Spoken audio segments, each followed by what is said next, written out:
সুপ্রদর্শক, আজকে আমাদের মাঝে উপস্থিত রয়েছেন আন্তর্জাতিক মাতৃভাষা ইনস্টিটিউটের পরিচালক অধ্যাপক ডক্টর মোহাম্মদ আসাদুজ্জামান। শুভ সকাল, কেমন আছেন? শুভ সকাল, ভালো আছি, আপনি কেমন আছেন? আমি বেশ ভালো আছি, ধন্যবাদ আপনাকে। স্যার, শুরুতে একটু জানতে চাই যে আন্তর্জাতিক মাতৃভাষা ইনস্টিটিউট ভাষা নিয়ে আপনারা কিভাবে কাজ করছেন? আন্তর্জাতিক মাতৃভাষা ইনস্টিটিউটের প্রধান কাজ হচ্ছে বিশ্বের যত ভাষা আছে সেই ভাষা নিয়ে গবেষণা করা। মূলত যে ভাষা হারিয়ে যাচ্ছে, বিপন্ন অবস্থায় আছে, সেই ভাষাগুলো আমরা গুরুত্ব সহকারে কাজ করি।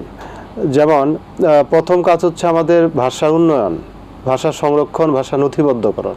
এই তিনটি প্রধান বিষয়কে আশ্রয় করে আমরা কাজ করি। আন্তর্জাতিক মাতৃভাষা ইনস্টিটিউট শুধু যে বাংলাদেশের ভাষা নিয়ে কাজ করে তা না, যেহেতু আন্তর্জাতিক প্রতিষ্ঠান, বিশ্বের যত ভাষা আছে, বিশ্বের ৭,১৬৮ ভাষা আছে বর্তমানে, এই ভাষাগুলো নিয়ে গবেষণা করা, কোন ভাষা কি অবস্থা আছে সেটি মানে দেখা, এবং একই সাথে সেই ভাষাগুলো যদি বিপন্ন অবস্থায় থাকে, বিপন্ন থেকে রক্ষা পাওয়ার কী কী কৌশল অবলম্বন করা যেতে পারে, সেই বিষয়গুলো আন্তর্জাতিক মাতৃভাষা ইনস্টিটিউট কাজ করে থাকে। আচ্ছা স্যার, পৃথিবীতে তো অনেকগুলো ভাষা রয়েছে, আপনি সেই সংখ্যাটি বলছিলেন, কিন্তু বিশ্বে এবং বাংলাদেশে কি পরিমাণ বিপন্ন ভাষা রয়েছে এই ব্যাপারে যদি একটু ক্লিয়ার করেন। ডেভিড ক্রিস্টাল নামে এক ভাষাবিজ্ঞানী বলেছেন যে বিশ্বে যত ভাষা আছে তার শতকরা ৯০% ভাষা আগামী ৫০ বছরের মধ্যে হারিয়ে যাবে। তার মানে বিপন্ন অবস্থার মাপকাঠি কিন্তু অনেক চরমে। এই যে ৭,১৬৮ ভাষার কথা বললাম, এর মধ্যে প্রায় অর্ধেক ভাষা বিপন্ন অবস্থায় আছে। বাংলাদেশে ৪১টি ভাষা আছে, বাংলা সহ, ক্ষুদ্র নৃগোষ্ঠীর ৪০টি ভাষা এবং বাংলা সহ ৪১টি ভাষা। এই ভাষাগুলোর ১৪টি ভাষা বিপন্ন অবস্থায় আছে। মূল কারণ কি বিপন্ন হওয়ার? বিপন্ন হওয়ার অনেক কারণ আছে, তার মধ্যে কারণ হচ্ছে যে ভাষার সাম্রাজ্যবাদ, অন্য ভাষা যদি আধিপত্য বিস্তার করে, অর্থনৈতিক কারণ থাকতে পারে, তারপর ওই ভাষা যারা ব্যবহার করেন তাদের মধ্যে এই নতুন প্রজন্ম ভাষা ব্যবহারকারী খুব একটা নেই। কারণটা হলো তারা দেখে যে এই ভাষা ব্যবহার করলে তার সামাজিক অবস্থান নেই, সে চাকরি পাচ্ছে না, অথবা বন্ধুবান্ধবের সঙ্গে যখন কথা বলে অন্য ভাষীরা সেটা বোঝে না। এটি একটি বড় কারণ। আরেকটি হলো যে সবসময়ই ভাষার একটা অবদমন করা একটা প্রয়াস থাকে, যে ভাষাগুলো সংখ্যাগরিষ্ঠ বা যে ভাষা রাষ্ট্রীয় ভাষা হয় সেই ভাষাই তো সবাই কথা বলে। কাজেই বিপন্ন অবস্থায় পতিত হয় তখনই যখন তার ভাষীরা আসলে সর্বক্ষেত্রে ভাষাটা তাদের ভাষার ব্যবহার করতে পারে না। যেমন চাকমা জনগোষ্ঠী যদি আমাদের সঙ্গে কথা বলে আমরা কিন্তু বুঝতে পারি না। একই সাথে তাদের শিক্ষার যে মাধ্যম সেটাও কিন্তু তাদের ভাষায় নেই। এরকম নানা কারণে, অর্থনৈতিক, রাজনৈতিক, সামাজিক অনেক কারণে ভাষা বিপন্ন অবস্থায় পড়ে। সাংস্কৃতিক কারণও আছে। যারা তাদের ভাষাটাকে বিপন্ন হওয়ার হাত থেকে বাঁচাতে চান তাদের জন্য কি বলার আছে আপনার, মানে কি করতে পারেন?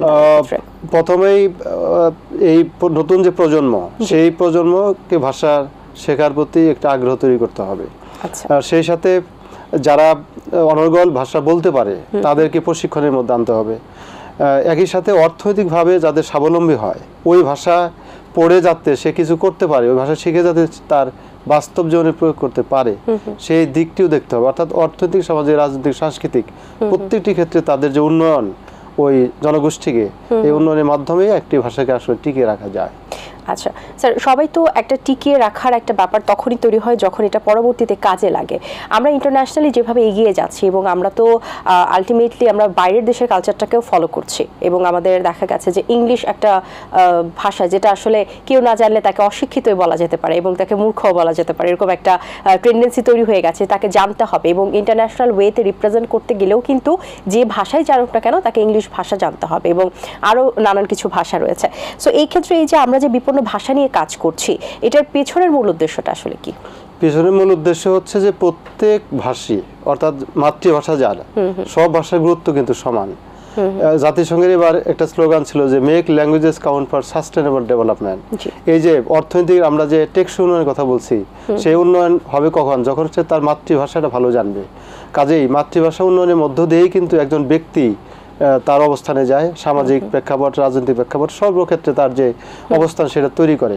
কাজেই মাতৃভাষা চর্চার ব্যতি রেখে কোনোভাবেই কিন্তু আপনি অন্য ভাষা পারদর্শী হতে পারবেন না। আপনি যেটা উল্লেখ করলেন সেটা হচ্ছে যে ইংরেজি ভাষা আমাদের বিশ্ব যোগাযোগের মাধ্যম হয়েছে, সেটি কোনো সমস্যা না। আপনি আপনার মাতৃভাষা ভালোভাবে পড়বেন, এর সাথে আপনি একাধিক ভাষা শিখতে পারবেন আপনার বাণিজ্যের কারণে, অর্থনীতির কারণে, আপনি দেশের বাইরে যাবেন সেই কারণে, নানা কারণে আপনি শিখতে পারেন, তাতে কোনো সমস্যা নেই। কিন্তু ওই যে রবীন্দ্রনাথের সেই কথা, আগে চাই বাংলা ভাষার গাঁথুনি, তারপর ইংরেজি শেখার পত্তন। যদি মাতৃভাষাকে ভালোবাসেন তাহলে আর সমস্যা নেই। আসলে ভাষাটা একটা সংস্কৃতি হিসেবেও কাজ করছে, ঐতিহ্য ধরে রাখারও একটা ব্যাপার থাকে, পরম্পরা, ভাষা সংস্কৃতির একটি বড় মাধ্যম, বড় বাহন, কারণ সংস্কৃতির প্রকাশ এবং বিকাশ ভাষার মাধ্যমে হয়। জি, এই প্রতিষ্ঠান কি আন্তর্জাতিক মানে পৌঁছেছে? আন্তর্জাতিক মাতৃভাষা ইনস্টিটিউট এখনো আন্তর্জাতিকভাবে পৌঁছায়নি। কারণ হলো যে বিশ্বের সব ভাষা নিয়ে তো গবেষণা করবার কথা, সেটি এখনো ওই পর্যায়ে যায়নি। তবে আমাদের কিছু কাজ চলছে, আমার মনে হয় কিছুদিনের মধ্যেই একটা আন্তর্জাতিক বলয়ে এই প্রতিষ্ঠান আরও কাজ করবে। আচ্ছা, কি ধরনের সাপোর্ট প্রত্যাশা করেন? সাপোর্ট বলতে এখানে সরকারের তো একটা সাপোর্ট আছে আমাদের, যেহেতু শিক্ষা মন্ত্রণালয়ের অধীনে আন্তর্জাতিক মাতৃভাষা ইনস্টিটিউট, একই সাথে জাতিসংঘের ইউনেস্কোর ক্যাটাগরি 2 প্রতিষ্ঠান এটা। আমরা অনেকবার এই প্রতিনিধি, অর্থাৎ ইউনেস্কোর যে প্রতিনিধি বাংলাদেশে, তার সঙ্গে বসেছি, তারাও সহযোগিতা করবেন। আমাদের বিশ্বের বিভিন্ন অবস্থায় যে ভাষাগুলো আছে সেই ভাষা চর্চা আমরা একত্রে কাজ করব, সেই রকম কথাবার্তা চলছে। আচ্ছা, আপনাদের একটি ভাষা জাদুঘরও রয়েছে, সে ব্যাপারে একটু জানতে চাই। জি, 194টি ভাষার সেখানে তথ্য আছে, তথ্যবহুল ছবি সহ আছে। সেইটি একটা নান্দনিক পরিবেশেই তৈরি করা হয়েছে। বিশেষ করে যারা ভাষা সম্পর্কে আগ্রহী, গবেষণা করতে চান, তাদের জন্য এটি একটি ভালো উদ্যোগ, এবং ওখানে যে তারা সেই তথ্যগুলো পাবেন সহজেই, সেভাবে আমরা বিন্যস্ত করেছি। আচ্ছা, কেমন দর্শনার্থী যাচ্ছেন সেখানে? দর্শনার্থী মাঝে মধ্যে আসেন, স্কুল, কলেজ, বিশ্ববিদ্যালয়ের শিক্ষার্থীরা বিশেষ করে, তারা এসে দেখে যান, এবং তাদের শিক্ষকও তাদের সাথে আসেন, বিভিন্ন গবেষকরাও আসেন। আচ্ছা, অভিজ্ঞতা কেমন তাদের? তাদের অভিজ্ঞতা, তারা আসলে বলেন যে এরকম একটি সুন্দর ব্যবস্থাপনা আছে, সংযোজন আছে, এটা আমরা জানতাম না। এখানে এসে মুগ্ধ হয়ে গেছি। আমাদের আসলে ভাষা সম্পর্কে যত ধারণা ছিল আরও জ্ঞান বৃদ্ধি পেল, এরকম একটি প্রত্যাশা বা তাদের অভিজ্ঞতায় তারা বলেন যে বাংলা ভাষা এত সমৃদ্ধ ভাষা, আরও এগিয়ে যাবে, সেই প্রত্যাশা তারা করেন। আচ্ছা, আমাদের দেশে ক্ষুদ্র নৃগোষ্ঠীর ভাষা নিয়ে আপনারা কিভাবে কাজ করছেন? ক্ষুদ্র নৃগোষ্ঠীর ভাষা নিয়ে আমরা কাজ করছি যে যেটা বললাম যে 14টি ভাষা বিভিন্ন অবস্থায় আছে, সেই ভাষাগুলোর প্রথমে আমরা উপাত্ত সংগ্রহ করি, তারপর সেটি সংরক্ষণের ব্যবস্থা করি পুঁথিবদ্ধভাবে, বই আকারে। এবং আমরা আরেকটি প্রকল্পের মতো হাতে নিয়েছি। আপনি জানেন যে রেং মিটছে, যেটা বান্দরবনে অবস্থিত একটি ভাষা আছে, সেই ভাষা মাত্র 6 জন আছে অনর্গল কথা বলতে পারে, কিন্তু 6 জনের মধ্যে আরও কমে যাচ্ছে। ইতিমধ্যে শুনলাম যে 4 জন নাকি আছে তার অনর্গল কথা বলতে পারে। এই 4 জন মারা গেলে কিন্তু এই ভাষা পৃথিবীতে হারিয়ে যাবে। কাজেই আমরা সেই ভাষার যারা ভাষী আছেন, এই 4 জন, এই 4 জনকে দিয়ে আমরা কিন্তু অন্যদের প্রশিক্ষণ দেওয়ার ব্যবস্থা করবো। আমরা একটা বৃহত্তর পরিকল্পনা হাতে নিয়েছি। বই তো বের করবোই, সংরক্ষণ করব, নথিবদ্ধ করব, সব ঠিক আছে, কিন্তু এই প্রজন্মকে যদি কিছুটা শেখানো যায়, সেই প্রকল্প আমরা হাতে নিচ্ছি। আচ্ছা, নতুন প্রজন্মতে যারা আসলে এই সেক্টরটা নিয়ে আগ্রহী বা যারা জানছেন আসলে এই সেক্টরেও কাজ করা যেতে পারে, তাদের উদ্দেশ্যে আপনার কি পরামর্শ থাকবে? আমি বলবো যে ভাষা মানুষের প্রাণ, আমার ভাষা আমার পরিচয়, মাতৃভাষা মাতৃভূমি মানুষের পরম শ্রদ্ধার বস্তু, ডক্টর মাসুদুল্লাহ বলেছেন। আমরা সেই বিষয়গুলো জানি। বাংলা ভাষার জন্য আমরা প্রাণ দিয়েছি 52 সালে, 71-এ আমরা যে একটা স্বাধীন সার্বভৌম দেশ পেয়েছি, সেটা ভাষার মাধ্যমে পেয়েছি। 24 সালে যে একটি পট পরিবর্তন হলো, সেখানে কিন্তু ভাষা একটা ব্যাপক একটা ভূমিকা আছে। কাজেই ভাষা আমার প্রাণ, ভাষা আমার জীবন, আমাদের সাম্প্রদায়িক পরিচয়, আমার ব্যক্তি পরিচয়, সর্বক্ষেত্রে এই ভাষার যে অগ্রযাত্রা, সেটা যদি সাবলীল হয়, সুন্দর হয়, তাহলে আমি কিন্তু এগিয়ে যাব, আমার দেশ এগিয়ে যাবে।